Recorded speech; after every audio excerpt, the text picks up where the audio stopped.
This week, best-selling suspense writer Lisa Unger, author of Confessions on the 745, talks about her writing process. I write from a very deep and internal place. I don't know who's going to show up day to day. I don't know what they're going to do. I don't know entirely what the book is about, and I definitely don't know how it's going to end. Welcome to Writer's Voices with Monica and Caroline. I'm your host, Monica Hadley. Caroline is not with us today, but tune in a week or two and she'll be back. We have a repeat guest with us today, and Lisa Unger writes some of my favorite thrillers. She is a New York Times and internationally best-selling author with books published in 26 languages and millions of copies sold worldwide. She's widely regarded as a master of suspense. Her new release that we're talking about today is Confessions on the 745. Her critically acclaimed books have been named on best book lists from The Today Show, Good Morning America, Entertainment Weekly, People, Amazon, Goodreads, and many others. She's been nominated for many awards and won many awards, and her writing has appeared in the New York Times, the Wall Street Journal, NPR, and Travel and Leisure. She lives on the west coast of Florida with her family. And welcome back to Writer's Voices, Lisa. Oh, thanks for having me back, Monica. I'm thrilled. So are we. So let's just start right out the gate. What's Confessions on the 745? What's it about? Okay, so at the beginning of Confessions, we meet a young working mom. Her name is Selena Murphy, and she has had a terrible day, a truly awful day. And she's headed home on her commuter train, and of course, you know, as the way it always goes, the train just stalls. It dies on the track. So she's sitting there in the dark, and she finds herself next to a beautiful stranger. And the stranger strikes up a conversation with a confession. And I don't know, maybe it's the dark of the train or this awful day that she's had, or maybe it's the drink that she shouldn't have had, but Selena winds up sharing a dark secret of her own, something that she has never shared with anybody else. And then, you know, the train comes back to life, and Selena is headed into the world, and she's embarrassed. You know, she thinks, why would I ever share this thing with somebody I've never met before? And she hopes that she's never going to see the beautiful woman from the train ever again. But, of course, she will. Because otherwise we wouldn't have a story. Otherwise there would not be a book, and that wouldn't be talking right now. That's right. So it seems like most of your novels, or at least the ones I'm familiar with, have a female protagonist. True. And in kind of living a normal, Instagrammable life. And they run into the worst of our nightmares. Yes. Yeah. Yeah, I mean, that's definitely a theme that runs through the work is, you know, sort of the ordinary woman, you know, or ordinary person in an extraordinary circumstance. And so that definitely does come up again and again in the work. And, you know, I think ever since I sort of, like, read my first thriller, which was, like, Rebecca by Daphne du Maurier, it very much has that energy. And so I think that, you know, in many ways that's, like, an inspiration that I kind of go back to again and again, because that's, you know, the place, that's the crucible where you can most easily sort of, you know, break down human nature. Like, what does a normal person do on their worst day? And that's what interests me as a writer. Now, you get into some pretty dark territory. Yeah. So, what does your mind look like inside?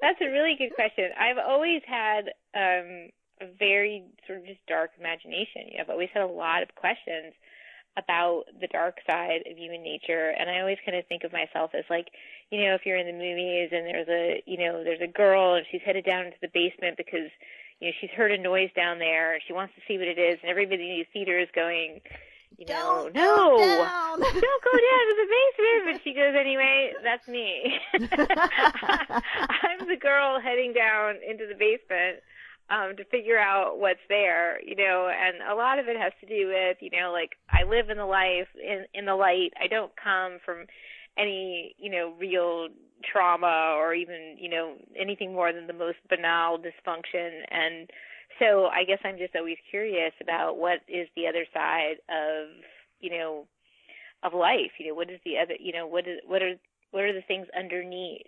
And I'm always exploring that in my books. Do you think that sometimes people who meet you for the first time are hesitant to become friends because they think you must have a real dark side?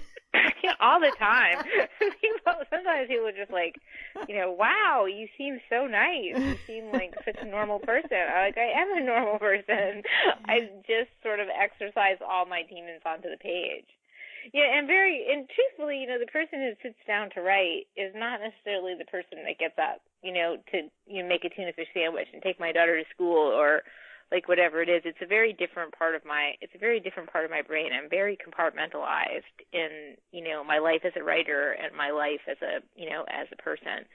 And so it's kind of interesting. It's kind of a bit of a fracture. Well, obviously a lot of people have that fracture because they love reading this stuff. Right. They may not be able to write it, but they sure do love reading. And it goes back, you mentioned Rebecca, Daphne du Maurier, which I'm sure I read as a teenager. Yeah. But I think I need to revisit that. Oh, I think you should. You should definitely read it again as an adult because it totally stands up. It's just an excellent novel. It's really it's perfect suspense, really. It's a perfectly paced, character-driven, interesting story and just brilliantly written. I would definitely suggest reading it again. Also, there's another book that I guess it would be from the 50s by Charlotte Armstrong called Mischief.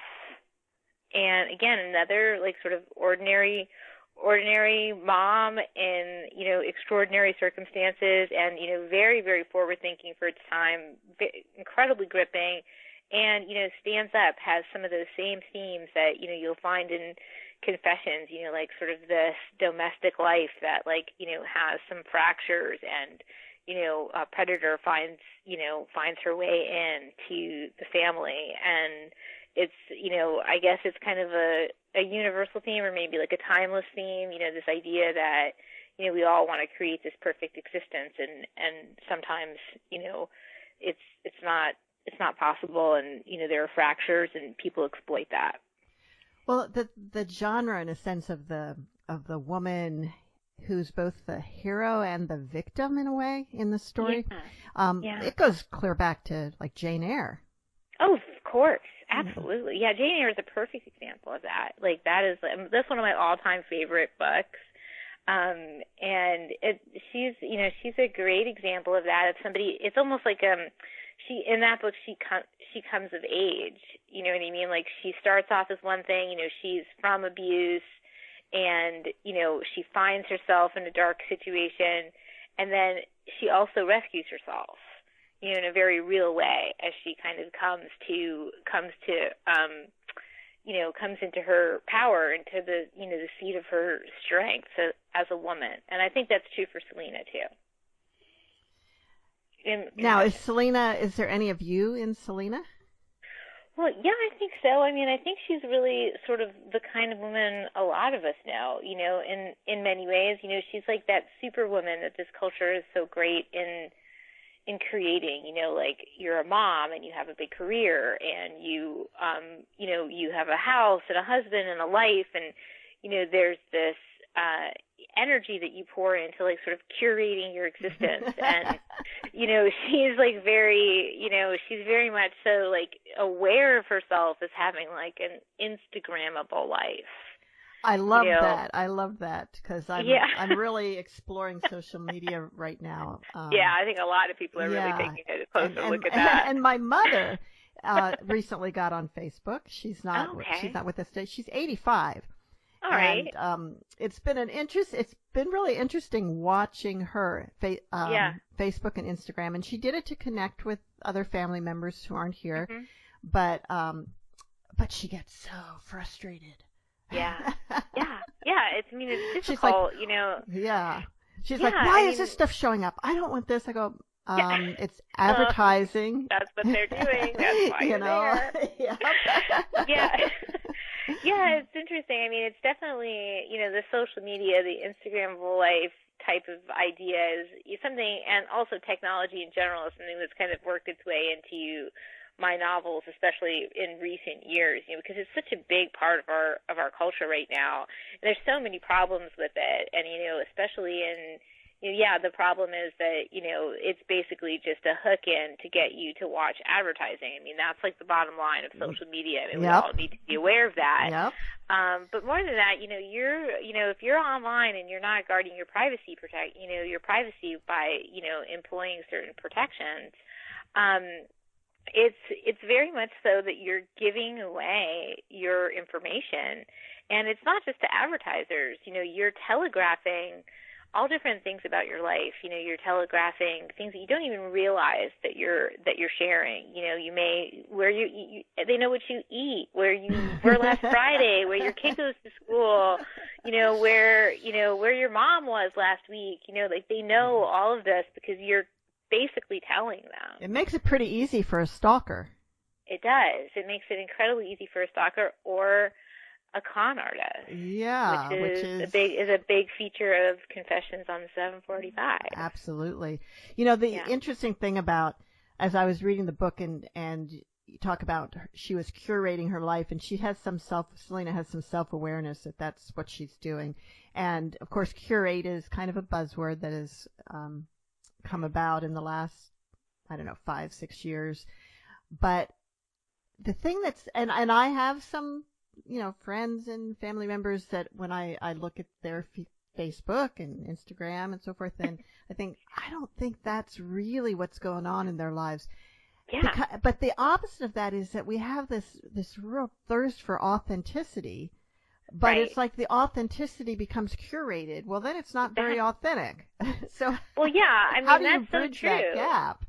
Yeah, it's really true because, and I think that it's something, it's a disservice that you're not only doing a disservice to yourself, you're doing a disservice to everybody else, right? Like your real life is the life that is lived between the posts that you put out on Facebook and Instagram. That's your life. If you've taken a moment to, snap a picture of your messy kitchen, whatever flawed thing you're looking to show to kind of humble brag, oh, look at my beautiful kitchen, so messy from baking all these cookies. You've really thought about that. You've sat down, you've thought about it, you've taken that picture, you've cropped it and filtered it, and you've posted it on the internet. That is not authentic. By any means. That is very true. And it's I think that it requires some attention being paid to it, because when you do things like that, you're not only hurting yourself, you're not only making yourself crazy, because you are, but you're also making everybody else feel bad.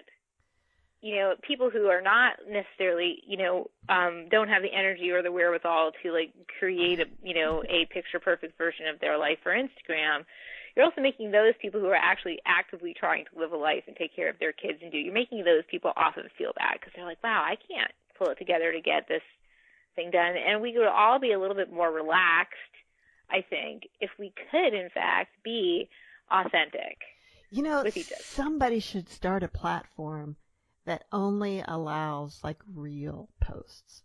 Yeah. Yeah, I wonder how that would, I don't know if you could do that. that could be don't interesting. Don't bring any though. of your made up stuff here. Yep. This is for the real stuff. I want the picture of you that you when you Without accidentally makeup. turned your phone on and Lord. from a really horrible angle. I want that picture. That's the only one you're allowed to post. Yeah, maybe not that, but okay, not that one, but something else, something a little bit less whatever. Less staged. Less staged, a little bit less staged, a little more authentic. Yeah, more authentic. I'm trying to picture what that would be exactly. I don't know. It could be interesting. Yeah, for sure. You're listening to Writer's Voices with Monica and Caroline, and our guest today is Lisa Unger, author of Confessions on the 745. Well, Lisa, why don't you read from the prologue of the book so that our listeners can really get a feel for it? Absolutely, I would love to. She watched. That was her gift.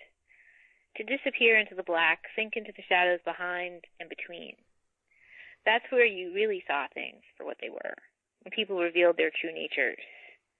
Everyone was on broadcast these days, thrusting out versions of themselves, cropped and filtered for public consumption. Everyone putting on the show of me. It was when people were alone, unobserved, that the mask came off. She'd been watching him for a while. The mask he wore was slipping. He, too, stood in the shadows of the street, a hulking darkness. She'd followed him as he drove, circling like a predator, then finding a place for his car under the trees. He'd parked, then sat as the night wound on and inside lights went out one by one. Finally, he stepped out of his vehicle, closed the door quietly, and slipped across the street. Now he waited. What was he doing? Since she'd been following him the last few weeks, she'd seen him push his children on the swings in the park, visit a strip club in the middle of the day, drink himself stupid with his buddies watching a game at a sports bar. She'd watched as he'd helped a young mother with a toddler and a baby in a carriage carry her groceries from her car to her house. Once, he'd picked up a woman in a local bar. Then, out in the parking lot, they'd romp like animals in his car. Later, he went to the grocery store and picked up food for his family, his cart piled high with ice cream and goldfish crackers, things his kids liked. What was he up to now? The observer only sees, never interferes. Still, tonight she felt the jingle of bad possibilities. She waited in the cool night, patient and still. The clicking of heels echoed, a brisk staccato up the deserted street. She felt a little pulse of dread. Was there no one else around? No one else glancing out their window? No, she was the only one. Sometimes, didn't it seem like people didn't see anymore? They didn't look out. They looked down at the device in their hands, or in, mesmerized by the movie of the past and future, desires and fears, always playing on the screen in their minds. The figure of the young woman was slim, erect, confident. She marched up the street, sure-footed, hands in her pockets, tote over her shoulder. When he moved out of the darkness and blocked her path, the young woman stopped short, backed up a step or two. He reached for her, as if to take her hand, but she wrapped her arms around her middle.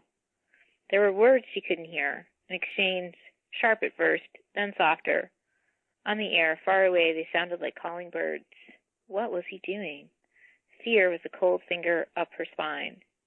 He moved to embrace the girl, and she shrank away. But he moved in anyway. In the night, he was just a looming specter. His bulk swallowed her tiny form, and together, in a kind of dance, they moved toward the door, at first jerking, awkward. Then she seemed to give in, soften into him. She let them both inside. And then the street was silent again. She stood frozen, unsure of what she'd seen. Later, when she realized what he'd done, who he truly was under the mask, she'd hate herself for staying rooted, hiding in the shadows, only watching. She'd tell herself that she didn't know then. She didn't know that beneath the mask, he was a monster. And that was Lisa Unger reading from the prologue of Confessions on the 745. Now, men don't come off real well in your book. They don't.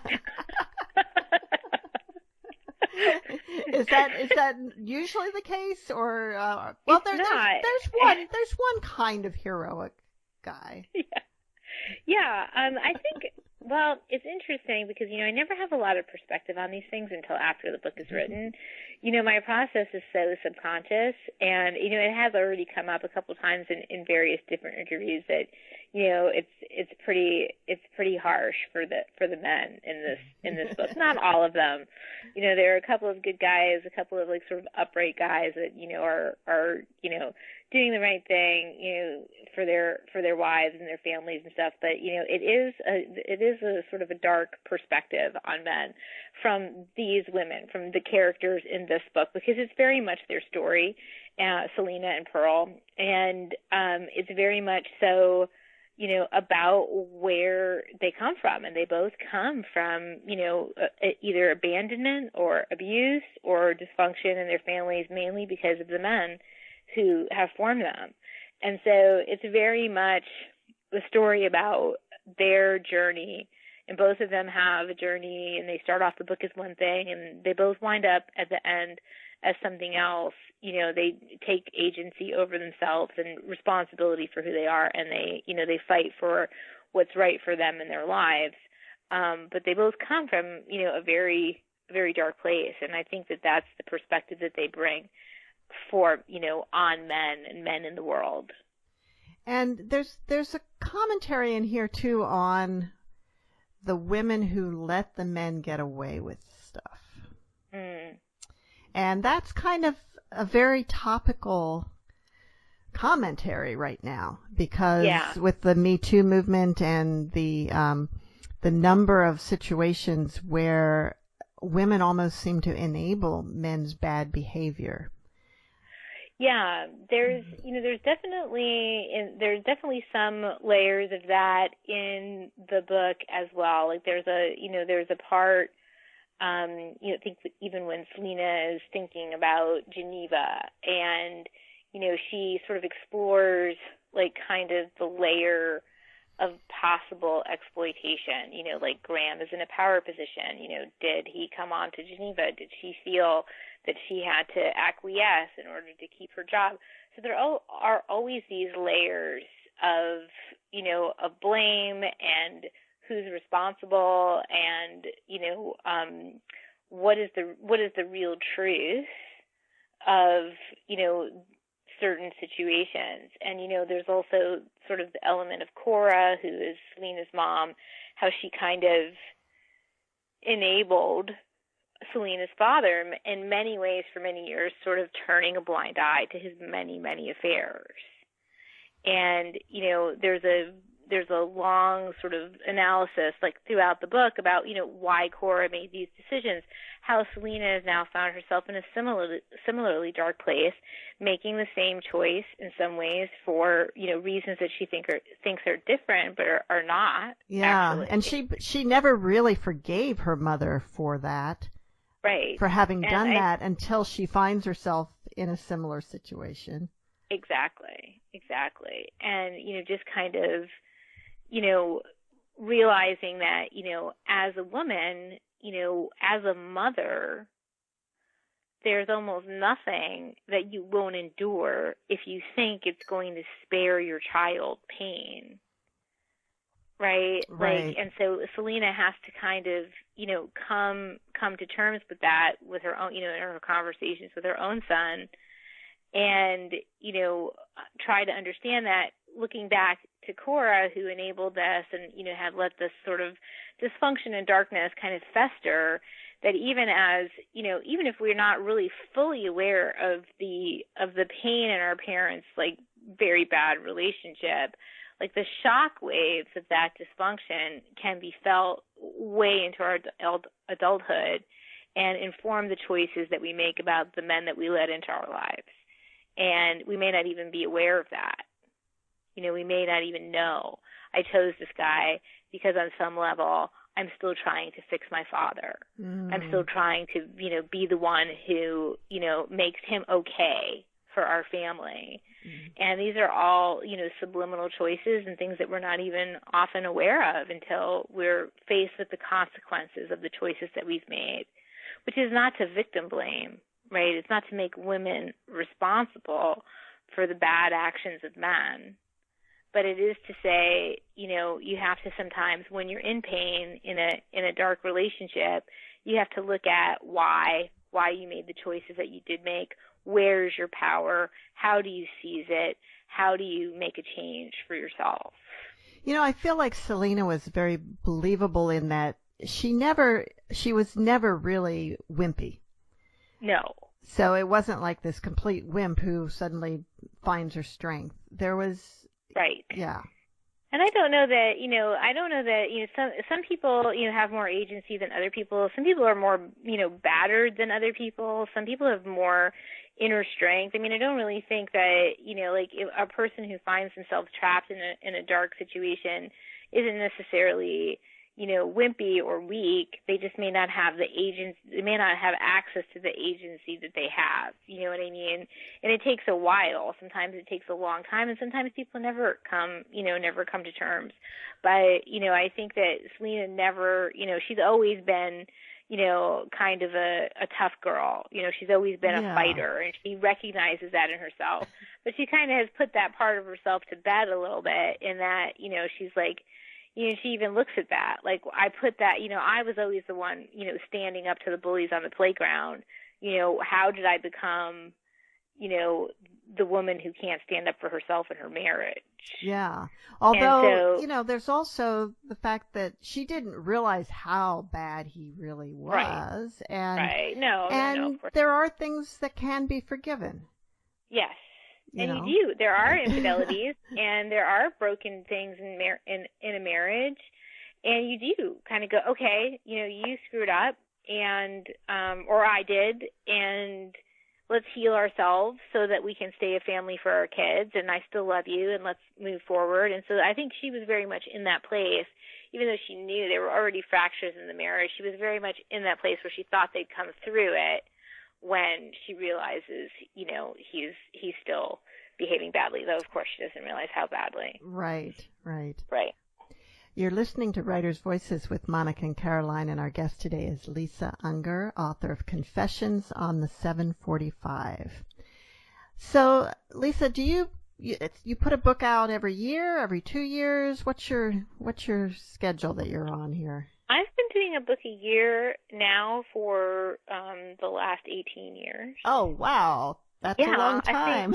I think there have been some gaps. I think there have been maybe it's been 18 months between books just because of, various, mainly publishing schedules, moving a book to a different month for various reasons, but not because I haven't, been able to do a book a year. That's pretty comfortable for me. Even, I have a daughter, she's almost 15 now, so, my schedule is a little bit different than it was when she was, a toddler and a, preschooler and all that stuff, and things are pretty crazy, but she sort of owns herself a little bit these days, and so my schedule has kind of expanded, and a book a year is pretty comfortable for me. It's harder for me not to write than it is for me to write. Well, that's a good position to be in.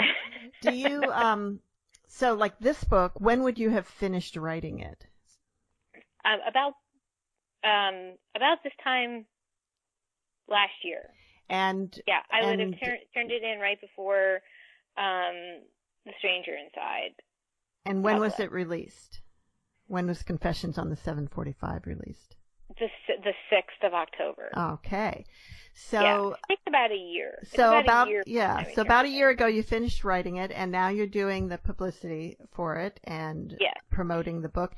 Is it hard for you to get back into that book when you've already written another one and probably are starting on a second one?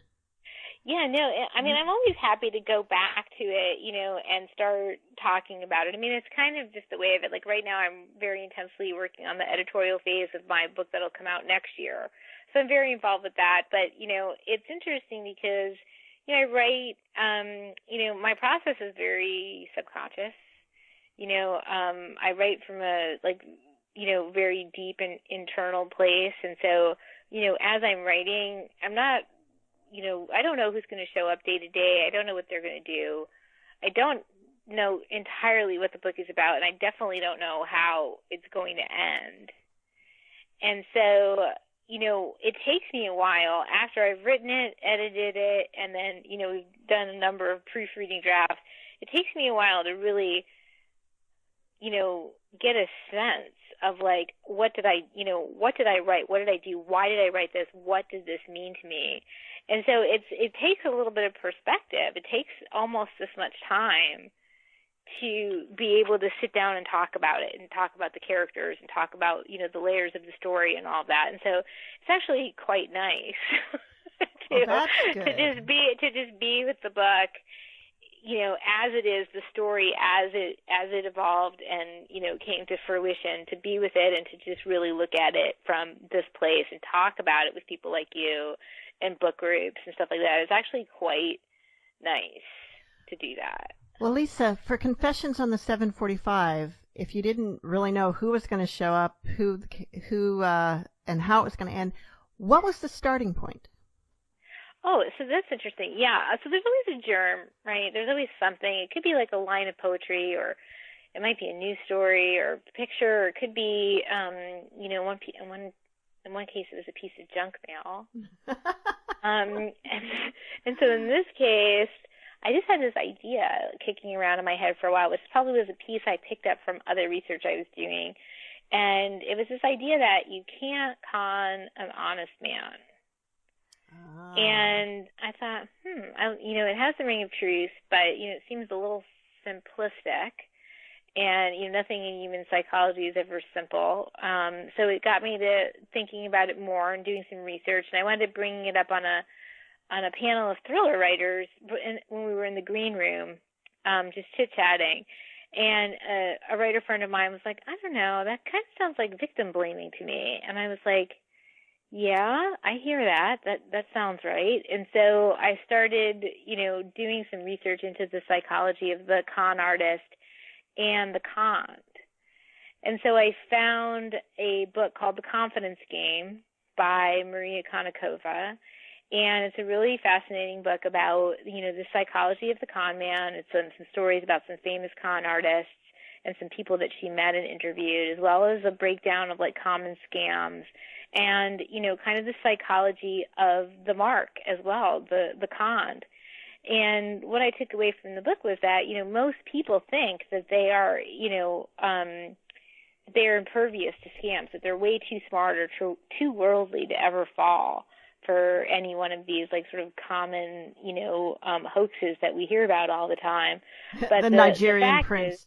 Exactly, the Nigerian prince. And she actually writes about that in the book. And,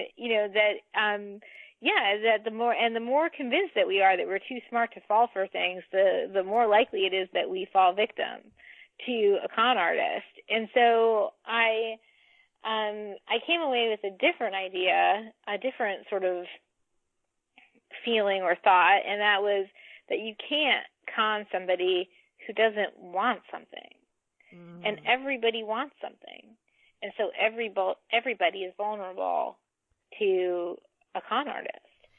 And so that was the seed, that was the germ for the book. And then that at that point, when I had been doing my research and really thinking about this for a long time, I, started hearing the voices of Selena and Pearl, and it was those voices that I followed through the manuscript. Okay. Now, some of the cons that that you describe that are sort of from the from I don't know what you call him, Pearl's sort of dad. Pop. Yeah, Pop. Charlie. We'll call him Pop. Yeah. Did you find those? How did you research to be able to write those parts? Yeah, they're pretty. I mean, and to be honest, I've been doing this kind of research for a long time, so it wasn't just one book. So it's always, kind of, my whole life is sort of research. I'm kind of like an information junkie, so I'm always taking in little pieces of information, and this is definitely something that I think about a lot. And so pieces of it are from the book, and pieces of it are from things that I already know, and certain things are just, kind of common knowledge, just like common scams, like the sweetheart scam is a really common one. And, so those are the kind of things that fascinate me the most. It's the con, especially because it's not a smash and grab, it's not a robbery. These people, they sort of are excellent at working their way into your life. and you like them. They're charismatic and charming, and you want, they're offering you something that you want, and you take it, whether it's love or a need to be a hero or whatever it is. They know what you want, and they give it to you. And so you, in turn, give them what they came for all along. So there's a lot of research that went into it, and it's definitely something that I was super interested in exploring. Well, it seems in some ways that there's a fine line between what would you almost call a normal exchange and a con. Right. Yeah, I think that's true.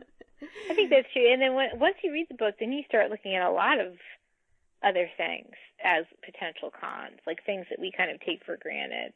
Right. I mean, you think about things like, just very normal things like, say the average 30-year fixed mortgage. Right. Mm-hmm. I mean, if you look at it, right, and you really look at those, that you go in, you sign for your mortgage, and it's like that gigantic stack of paper. It's like 2 inches thick. Right.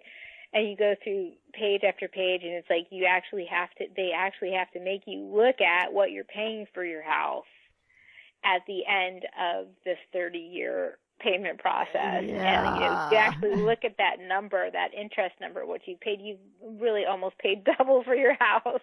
Oh yeah, and believe me, the first mortgage I ever got, was 13% interest. Oh wow. Yeah. Oh my God. So you can imagine that. Yeah. And you kind of and it's just really common. Most people do it. If you're lucky enough to even be able to get a mortgage, most people do it. And, then all of a sudden, after you kind of realize how these games work, you start looking at a lot of things like, wow, is this just a con that we're all complicit in? Yeah. By the way, that was back in the 80s. We had some heavy-duty inflation and high interest rates for a while. Of course, you could also get 12% on a CD, so... Yeah, well, exactly. Money, yeah. That right, exactly right. Yeah. There's no 12% CDs now, that's for sure. Yeah, you're lucky if you get 2%. Exactly. I mean, when I was younger, a passbook savings account paid 5.25%. All of them did. Yeah. And that was the legal limit. They couldn't pay more. Right. Right. But they all paid that. And now if you could get 5% on a savings account, that would be oh my God. I amazing. know, it's amazing. Well, you have to, and then and that's another thing you have to look at too. Like, why did that change?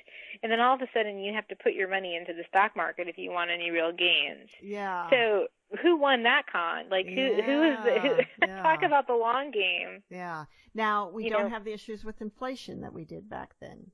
So there's that offsets it somewhat, but who is, well, it's obvious. Well, we know. Yeah, that the wealth is getting concentrated more and more. Yes, and, absolutely. Absolutely. I can't believe it's by accident or these sort of accidental, it was, inflation. Yeah, but I also can't believe that any of those people were smart enough to actually do it intentionally. Right. Well, yeah. I mean, now you sound like my dad. This is the argument I have with my dad all the time. He's like, "You're a conspiracy theorist." I was like, "No, I'm not." He's like, "People are just, He's like, "Nobody's smart enough to do this stuff on purpose." I'm like, "I don't know if that's true." Yeah, they can be smart enough to set up the rules in their favor. That's certainly true. Exactly. But, right. They don't know how good it's going to get for them, right, or not. Where I draw the line on conspiracy theories, though, is some great big secretive joint effort. Cabal. Yeah. Yeah, because and there's a line, I think at least twice in your book, that explains why. Do you know what I'm talking about? I don't. Why I don't believe in that type of conspiracy theory? No, tell me. 3 of us can keep a secret if 2 of us are dead. It's like, no, there's no way. So there's true. all these people So meeting together and making these decisions and then doing it, and it's all this, and nobody somebody's knows. Somebody's going to blow the whistle when they get cut out of the deal, right? Oh yeah. Or That's someone's going to tell somebody pillow talk or brag about something. Yeah, you're right. There's Thank goodness. No Yay, way. good. No conspiracies then. Again, people are not smart enough. Exactly. So, what you mentioned that your writing's very subconscious. So, kind of describe to us what a typical writing day looks like for you. Yeah, I am. I'm a very early writer. I try to write first thing in the morning. My most golden creative hours are probably from 5 a.m. to noon. I try to write as close to when I wake up as possible so that I can kind of stay inside that dream brain. It's best to write before everybody wakes up, in my house and, before the world wakes up. And so I try to write as early as possible. I do, I have a daughter, so, and she's home right now, so she's virtual, virtual learning. And so, I do tend to work around her school schedule. Also I'm a professional writer, so if I don't get those, those solid hours, for whatever reason, family or work or book launch or whatever, I can write at any other time of the day, and do. So, but that's really my golden time. So on the best day, I get a creative cycle in before my daughter ever wakes up, and then I'll take a break and have breakfast with her, or take her to school, and then go back to the work, and then, from hopefully from at least 8 to 4, that's a solid creative cycle that is not interrupted by anything, including anything like social media or the internet or anything like that. How do you avoid it? Oh, you've got to block it. You've got to block it. Yeah, you can't. You cannot allow that to interfere with the creative cycles. But do you ever you're at a point and you need to know something, so you have to look it up? Yeah, I tend to wait because once you're there, you're down the rabbit hole. Exactly. I mean, we all know that, right? Yeah. So I read this book a while back called Deep Work by Cal Newport. And he also has a podcast, and it really changed the way I worked. And, I came to it at a point where just feeling very mentally kind of burned out. And I realized that, there is no possibility of doing deep creative work if you are perpetually switching out to do shallow social media, email, internet stuff. So the key thing is to batch your creative time, to make sure that when you have set your intention to do the deep creative work of writing a novel, that you are going to only be doing that for a set period of time. And it's a discipline these days because, it has sort of leaked into every single element of our lives, especially now with the pandemic. We're probably all lost a battle that we were fighting with the screen, at least somewhat. So it's very important for me to have that creative time be a sacred time that is not interrupted by other stuff. And if there are things I need to research, I'll do it afterwards. That makes a lot of sense. Yeah. Yeah. Okay, so when you're writing, are you on computer for your first draft? Yeah, sometimes, most times, but I also do write longhand. Sometimes I just need a break from the screen altogether, and sometimes some books just want to be totally written longhand, and I have written some books almost completely in a notebook.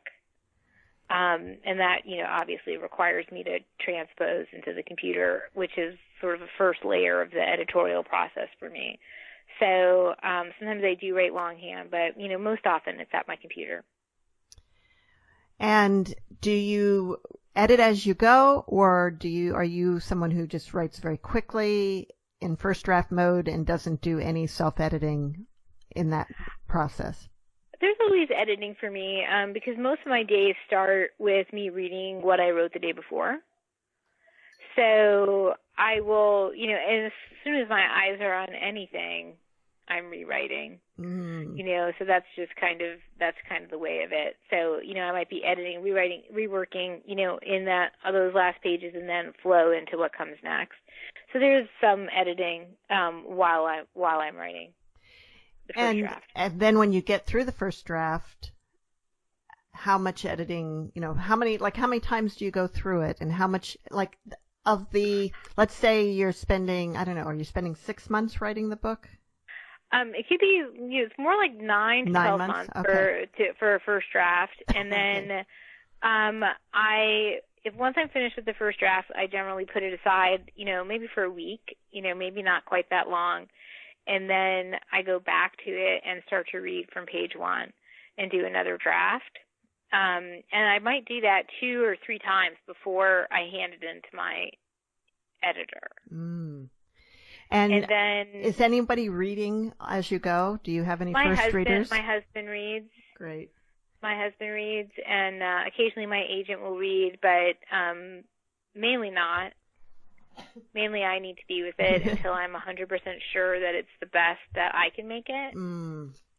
And then at a certain point, I turn it into my editor. And then after that, there'll be a conversation. We'll basically just sit down and talk about it, and she'll have notes and she'll have thoughts.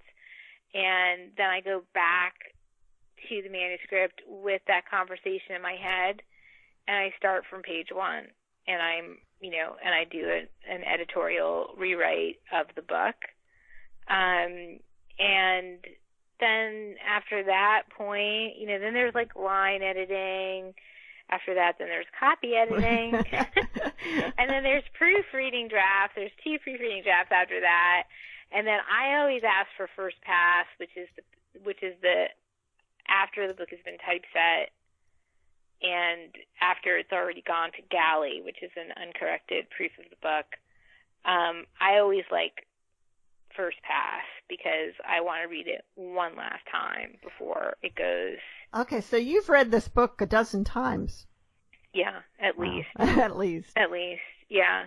Now, in Confessions on the 745, were there any characters that showed up that surprised you? That what are they doing here and how do they fit in? Yeah, they all surprise me. I'm in a constant state of being surprised. If I wasn't, I wouldn't be able to write the book. Mm. So the characters reveal themselves to me in layers, much the way my readers learn about them.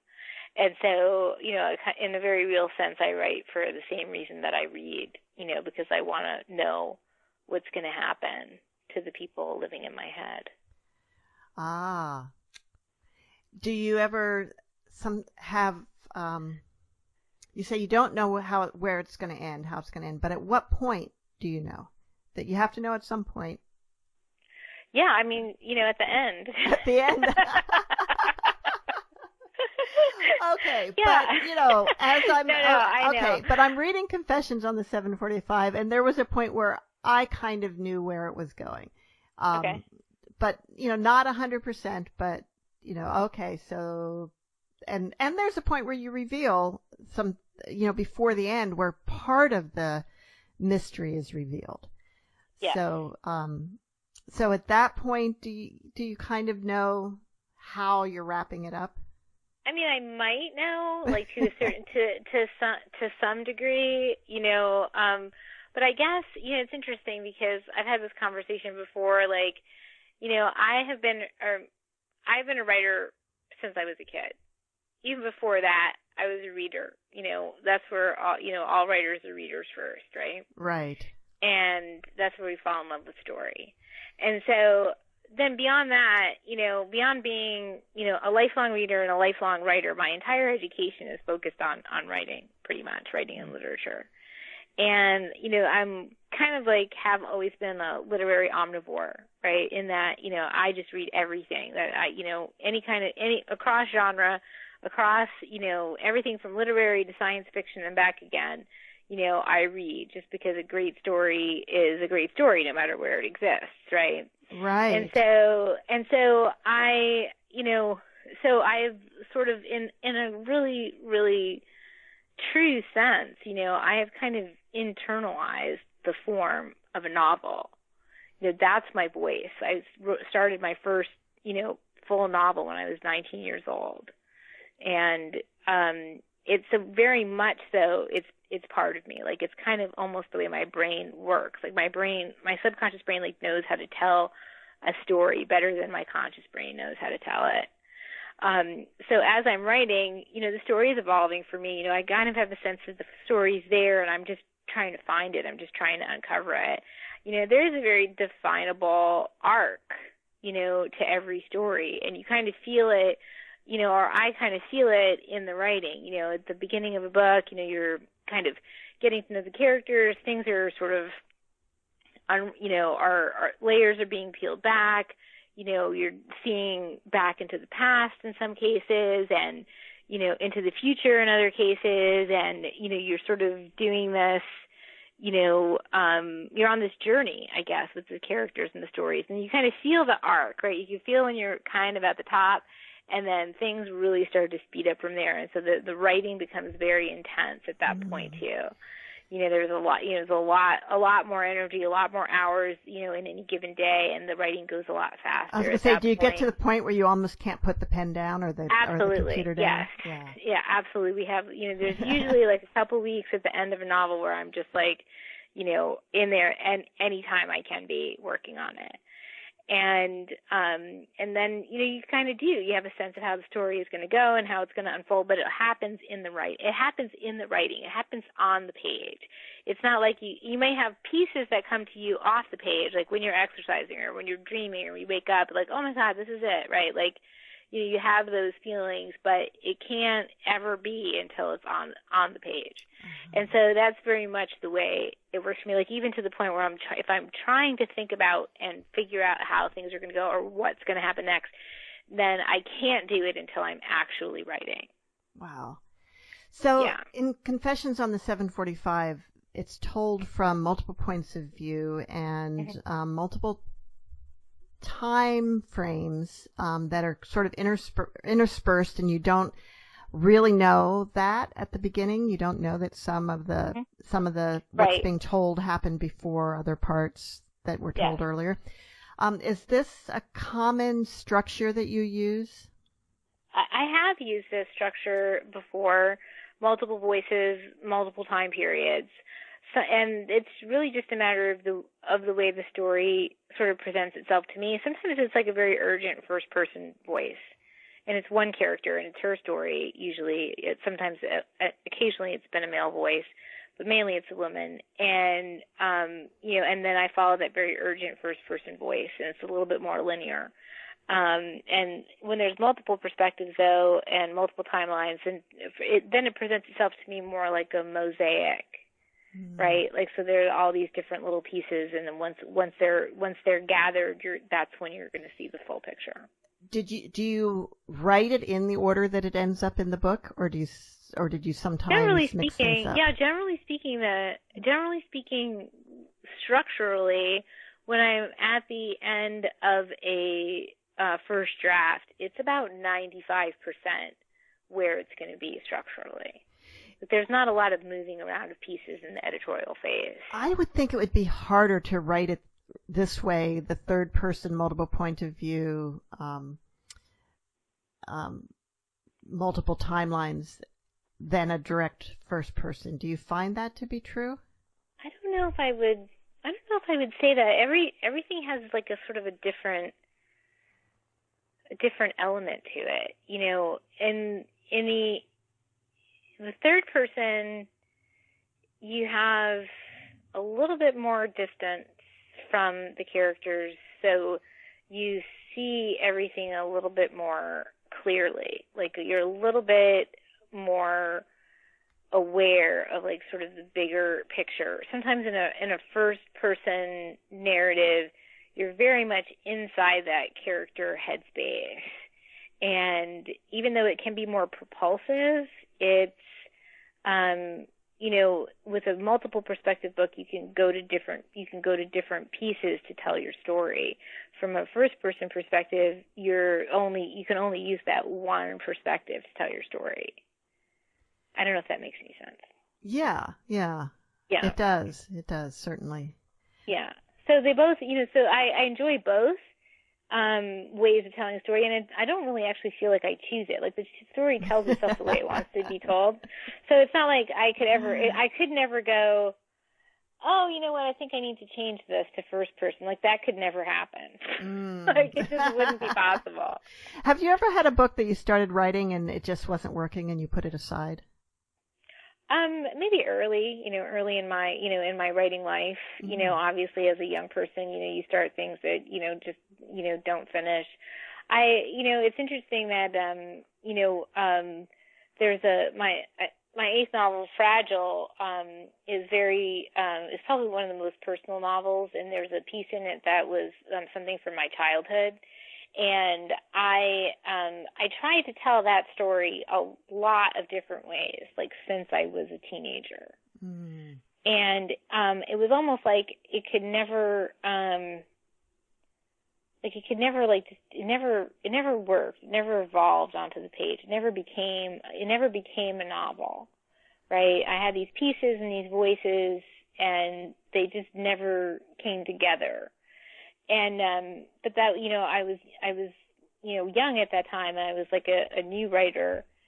And then so when I started writing Fragile, and because of the way I write, I was 25% into the book when I realized, oh, this is it. This is finally the piece. And I thought, at having perspective on it later, I realized that, I needed to be a better writer. I needed to be a mother. I needed to be a wife.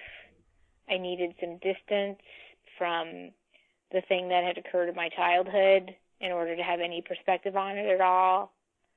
And I had to wait for it to have its time. Well, Lisa, we are about out of time. But I have one last question. Do you ever have dueling stories in your head trying to get written, and you have to decide which one to go with? Not usually. It's usually pretty, much so when I'm in a novel, it's a very deep, like, sort of long and enduring relationship. And, I'm very fully involved in it, and then by the time it's over, I'm probably already thinking about what might be coming next. I probably already have a thought or some research that I'm doing or a voice in my head and all that. So it pretty much, kind of goes like that. There's never, like, a point where I'm, like, working on a book and then, like, something else cuts in. Like, I have to work on this. Like, no, that's not really how it works for me. I may occasionally write short stories while I am writing a novel. But that's a different relationship. Like, a novel is like, that's a marriage, and short story is a fling. Right. Well, it sure sounds like you're in the flow when it comes to writing. Thank you. Lisa, I want to thank you for being with us today. Really enjoyed this conversation. Well, thank you for having me. I enjoyed it as well. I really appreciate the time. And I'm going to give a little quote. Usually my mother does that at the end, but this is, I think, apropos. From Abe Lincoln: you can fool all the people some of the time and some of the people all the time, but you cannot fool all the people all the time. Yes, that works very well in this context, for sure. And thank you for listening, and see you all next week on Writers' Voices.